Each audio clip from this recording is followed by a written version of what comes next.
Welcome to This Explainer. Look, today we're getting straight to the core of optimizing your body's internal engine. We're going to break down the fascinating science of how your metabolism actually functions, looking strictly at what the biological data tells us about how our bodies use and, more importantly, store energy. Okay, let's dive into this, because it's the ultimate fitness dream, isn't it?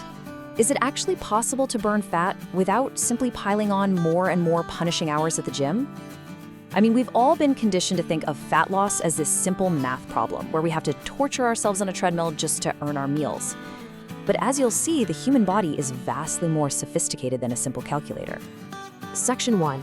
The magic button doesn't exist. This is the foundation of physiological optimization. So, the crucial point we have to get out of the way right from the start is that there is absolutely no magic button. There's no miracle supplement, no bizarre 10-day detox, and definitely no hidden switch that suddenly melts away stored energy. To truly understand fat loss, we have to accept that the baseline is purely physiological, not magical. Quick fixes that don't fundamentally change your internal environment, they simply lack solid scientific backing.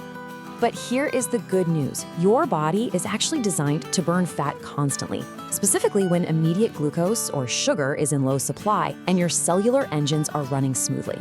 We can optimize this natural process by taking control of 5 specific biological levers. We're talking about your hormones, your daily habits, the quality of your sleep, your body composition, and your diet. When we align these 5 elements, we elevate our total energy expenditure and dramatically improve how efficiently we use stored fat.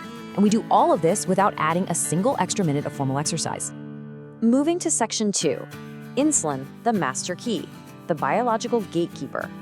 All right, let's meet insulin. Insulin is a hormone that regulates how your body stores energy and uses glucose. But here is the critical part you need to understand. Insulin acts like a very strict bouncer at the door of your fat cells. Its primary job is storage. So when your insulin levels are constantly elevated in your bloodstream, your body is firmly locked into storage mode.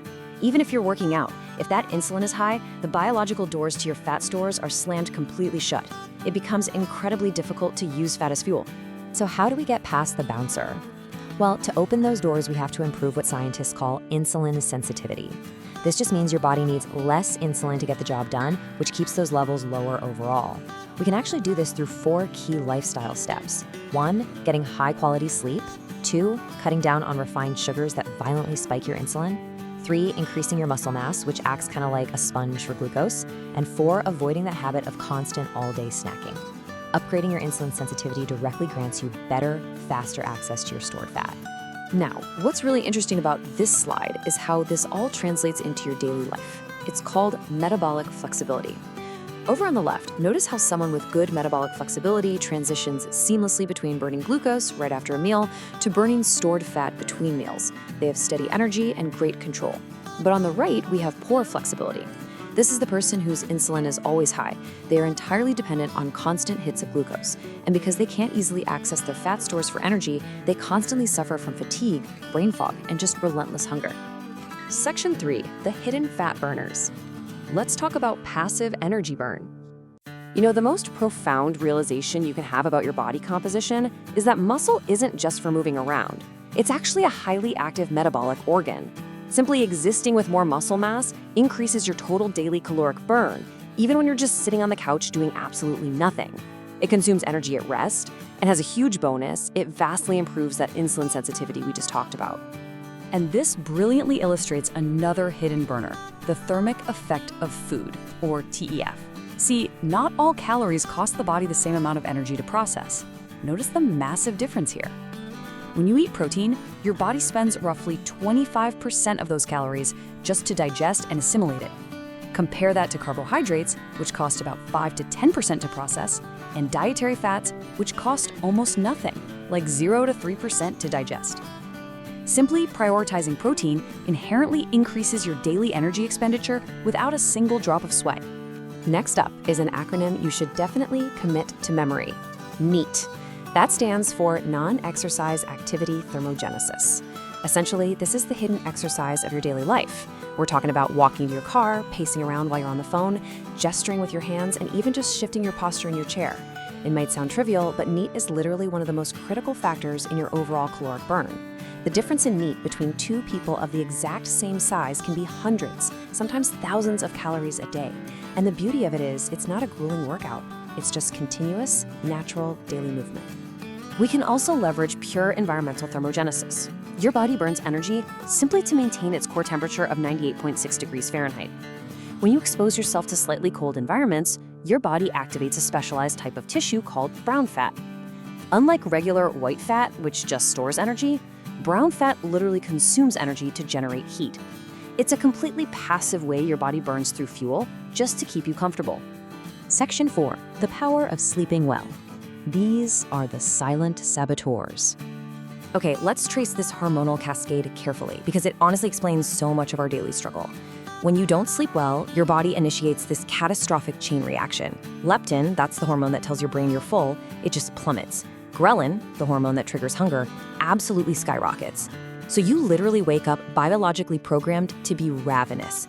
Meanwhile, poor sleep tanks your insulin sensitivity and drives up cortisol, which leads to more fat storage and a terrible inability to use energy efficiently. You just can't out-exercise a biological mandate to overeat and store fat due to sleep deprivation.